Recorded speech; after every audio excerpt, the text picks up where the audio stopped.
Бәріне сәлем, бұл тез мультик. Бүгін біз Мадагаскар деп аталатын мультик көреміз. Марти есімді зебра Тарзан сияқты секіріп дігдік шабады. Оның алдынан Алекс есімді арыстан шығып қиялдың бәрін бұзады. Олар орталық зоопаркте тұрады. Бұл жираф Мелман.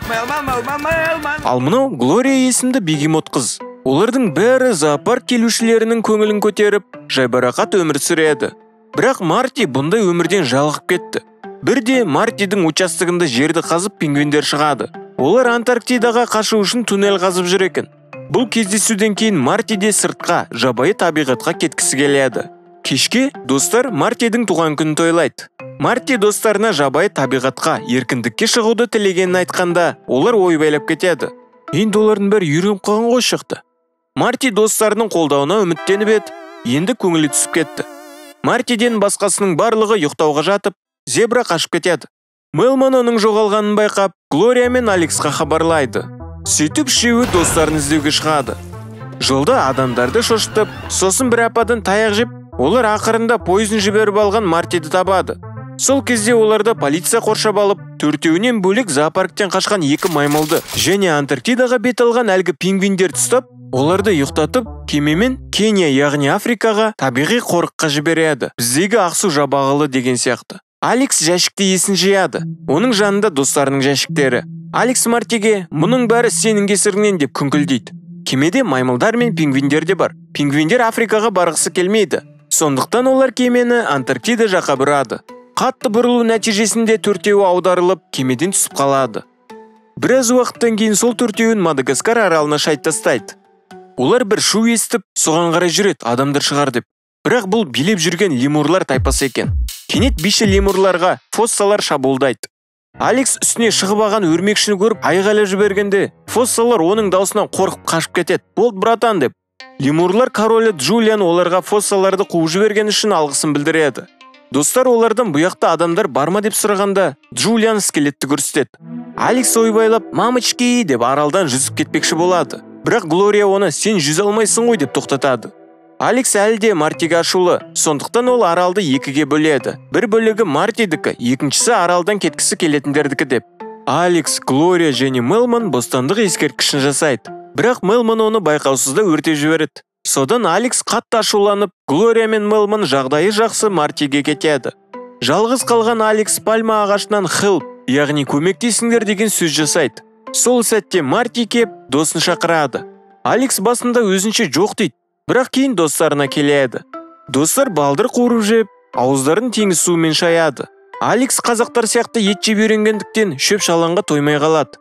Ол түсінде ет көреді. Оянса ол Мартиді жейін деп жатыр екен. Оларды лемурлар бақылауда. Лемекеңдер олармен достасқысы келеді, әсіресе Алекспен. Өйткені ол оларды фоссалардан қорғайды. Төрт дос ұйқыға кеткенде, лемурлар оларды өздеріне апкеп алып, таңертең оларға қонақжайлылық көрсетеді. Бара-бара Алекске жабайы табиғаттағы өмір ұнап кетеді. Бірақ ол жыртқыш аң және аш болғандықтан, барлығы оған кесек ет сияқты көріне бастайды. Ол Мартиді көтеннен ғырш етіп алады. Король Джулианның уәзірі Марис Алекстің жыртқыш және қауіпті екенін хабарлайды. Нәтижесінде король Джулиан Алексті тайпадан қуады. Алекс олардың бәрін ет ретінде көріп, Мартиді қуа жөнеледі. Бірақ зебраны лемурлар құтқарып қалады. Алекс есін жиып, ешкімге зиян тимесін деп, фоссалардың мекеніне кетеді. Джунглиді аралап жүрген үшеуі жабайы табиғаттағы өмір тірі қалу үшін күресуге негізделгенін түсінеді.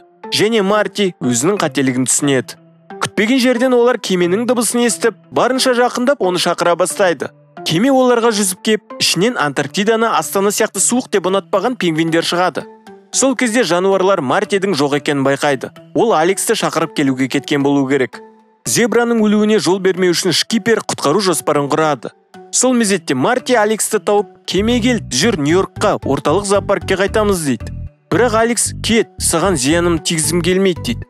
Марти досын көндіруге тырысып жатқанда, оны фоссалар қоршап алады. Ол бітті, өлді дегенде, бақытына орай оны Мелман құтқарады.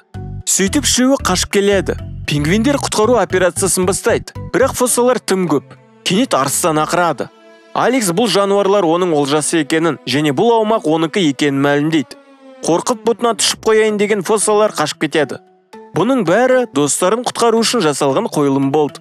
Рико балықтан суши жасап береді. Джулиан болмаса бұл жоспары бар дейді.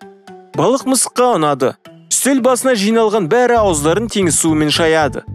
Басты кейіпкерлер жолай әдемі қалаларға кіріп, Нью-Йоркқа қайтуды шешеді.